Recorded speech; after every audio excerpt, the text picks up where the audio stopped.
नमस्कार। हम सभी ने बीते दिनों में देश का सामर्थ्य और उसका संयम दोनों देखा है। मैं सबसे पहले भारत की पराक्रमी सेनाओं को, सशस्त्र बलों को, हमारी खुफिया एजेंसियों को, हमारे वैज्ञानिकों को, हर भारतवासी की तरफ से सैल्यूट करता हूं। हमारे वीर सैनिकों ने ऑपरेशन सिंदूर के लक्ष्यों की प्राप्ति के लिए असीम शौर्य का प्रदर्शन किया। मैं उनकी वीरता को, उनके साहस को, उनके पराक्रम को आज समर्पित करता हूं हमारे देश की हर माता को, देश की हर बहन को और देश की हर बेटी को ये पराक्रम समर्पित करता हूं। साथियों, 22 अप्रैल को पहलगाम में आतंकवादियों ने जो बर्बरता दिखाई थी, उसने देश और दुनिया को झकझोर दिया था। छुट्टियां मना रहे निर्दोष मासूम नागरिकों को धर्म पूछकर उनके परिवार के सामने, उनके बच्चों के सामने बेरहमी से मार डालना, यह आतंक का बहुत विभत्स चेहरा था, क्रूरता थी। ये देश के सद्भाव को तोड़ने की घिनौनी कोशिश भी थी। मेरे लिए व्यक्तिगत रूप से ये पीड़ा बहुत बड़ी थी। इस आतंकी हमले के बाद सारा राष्ट्र, हर नागरिक, हर समाज, हर वर्ग, हर राजनीतिक दल एक स्वर में आतंक के खिलाफ कड़ी कार्रवाई के लिए उठ खड़ा हुआ। हमने आतंकवादियों को मिट्टी में मिलाने के लिए भारत की सेनाओं को पूरी छूट दे दी और आज हर आतंकी, आतंक का हर संगठन जान चुका है कि हमारी बहनों बेटियों के माथे से सिंदूर हटाने का अंजाम क्या होता है। साथियों, ऑपरेशन सिंदूर ये सिर्फ नाम नहीं है, ये देश के कोटि कोटि लोगों की भावनाओं का प्रतिबिंब है। ऑपरेशन सिंदूर न्याय की अखंड प्रतिज्ञा है।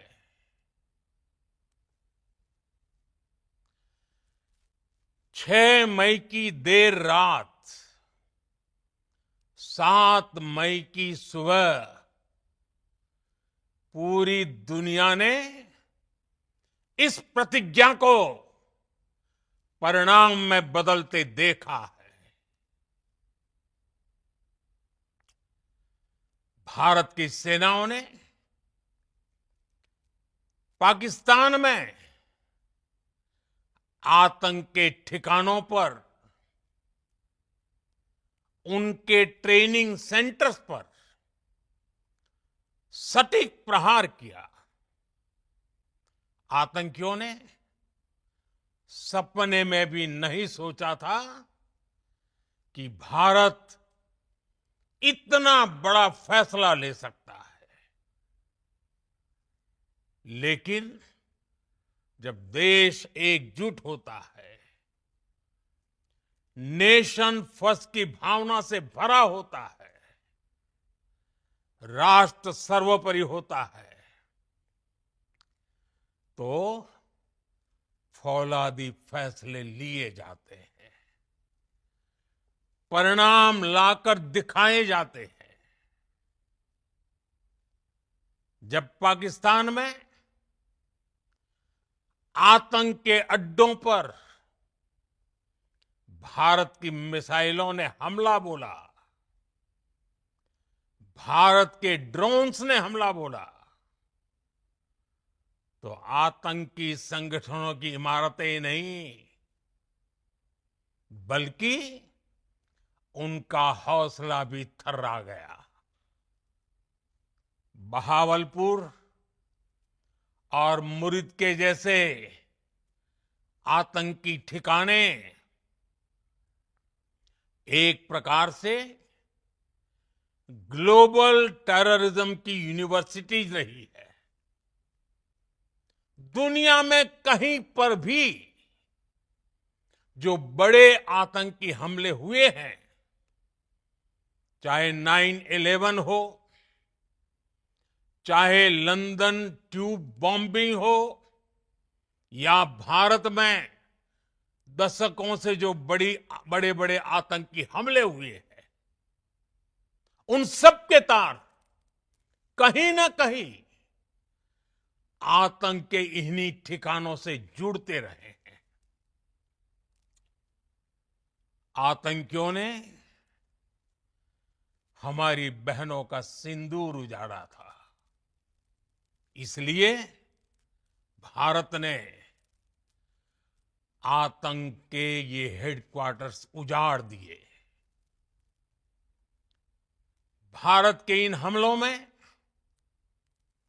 100 से अधिक खूंखार आतंकवादियों को मौत के घाट उतारा गया है। आतंक के बहुत सारे आका बीते 2.5-3 दशकों से खुलेआम पाकिस्तान में घूम रहे थे, जो भारत के खिलाफ साजिशें करते थे। उन्हें भारत ने एक झटके में खत्म कर दिया। साथियों, भारत की इस कार्रवाई से पाकिस्तान घोर निराशा में गिर गया था, हताशा में गिर गया था, बौखला गया था।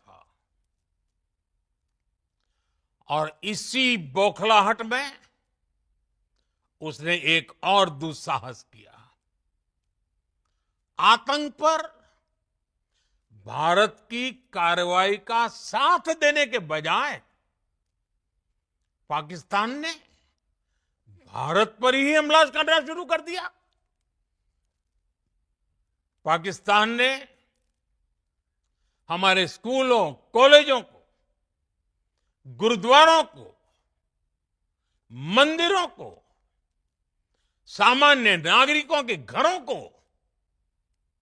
निशाना बनाया। पाकिस्तान ने हमारे सैन्य ठिकानों को निशाना बनाया। लेकिन इसमें भी पाकिस्तान खुद बेनकाब हो गया। दुनिया ने देखा कि कैसे पाकिस्तान के ड्रोन्स, पाकिस्तान की मिसाइलें भारत के सामने तिनके की तरह बिखर गई। भारत के सशक्त एयर डिफेंस सिस्टम ने उन्हें आसमान में ही नष्ट कर दिया।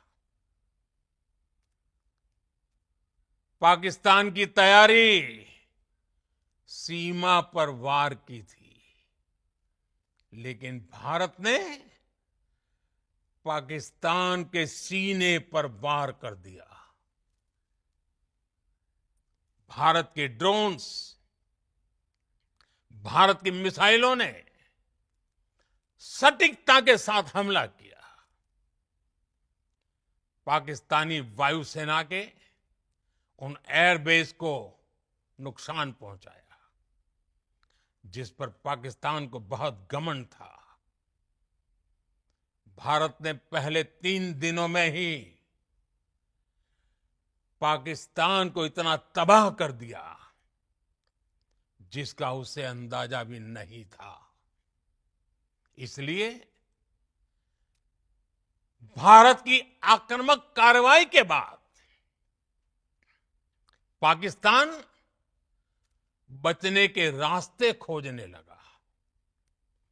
पाकिस्तान दुनिया भर में तनाव कम करने के लिए गुहार लगा रहा था और बुरी तरह पीटने के बाद इसी मजबूरी में 10 मई की दोपहर को पाकिस्तानी सेना ने हमारे डीजीएमओ को संपर्क किया। तब तक हम आतंकवाद के इंफ्रास्ट्रक्चर को बड़े पैमाने पर तबाह कर चुके थे। आतंकियों को मौत के घाट उतार दिया गया था। पाकिस्तान के सीने में बसाए गए आतंक के अड्डों को हमने खंडहर बना दिया था। इसलिए जब पाकिस्तान की तरफ से गुहार लगाई गई, पाकिस्तान की तरफ से जब ये कहा गया कि उसकी ओर से आगे कोई आतंकी गतिविधि और सैन्य दुस्साहस नहीं दिखाया जाएगा, तो भारत ने भी उस पर विचार किया। और मैं फिर दोहरा रहा हूं, हमने पाकिस्तान के आतंकी और सैन्य ठिकानों पर अपनी जवाबी कार्रवाई को अभी सिर्फ स्थगित किया है। आने वाले दिनों में हम पाकिस्तान के हर कदम को इस कसौटी पर मापेंगे कि वो क्या रवैया अपनाता है। साथियों, भारत की तीनों सेनाएं, हमारी एयरफोर्स, हमारी आर्मी और हमारी नेवी, हमारी border security force BSF, Bharat के अर्धसैनिक बल लगातार अलर्ट पर है। सर्जिकल स्ट्राइक और एयर स्ट्राइक के बाद अब ऑपरेशन सिंदूर आतंक के खिलाफ भारत की नीति है। ऑपरेशन सिंदूर ने आतंक के खिलाफ लड़ाई में एक नई लकीर खींच दी है। एक नया पैमाना, न्यू नॉर्मल तय कर दिया है। पहला, भारत पर आतंकी हमला हुआ तो मुंह तोड़ जवाब दिया जाएगा। हम अपने तरीके से, अपनी शर्तों पर जवाब देकर रहेंगे। हर उस जगह जाकर कठोर कार्रवाई करेंगे जहां से आतंक की जड़ें निकलती हैं।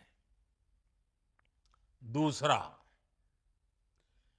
कोई भी न्यूक्लियर ब्लैकमेल भारत नहीं सहेगा।